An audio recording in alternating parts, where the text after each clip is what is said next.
Good morning everyone. I am BP Sabaris. I am 6 years old. Do you all know there is a Olympic game where athletes travel faster than a car in city traffic?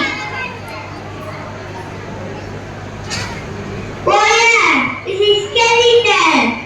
Today I am going to talk about one of the most exciting Winter Olympic sport, skeleton.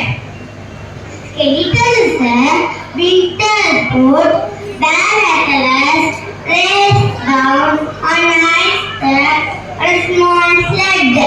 The athletes lie flat on the sled, facing down and one head first. In this sport, athletes first learn what a short distance. Then jump into the sled and slide down the icy track. It is a very fast sport.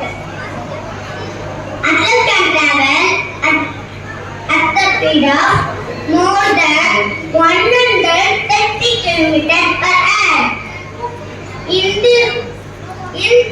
this sport first appeared in Winter Olympic in 1928. This sport is loved by many people because it is exciting, challenging, and thrilling. I like this sport because it shows bravery, speed, and determination. Thank you for listening.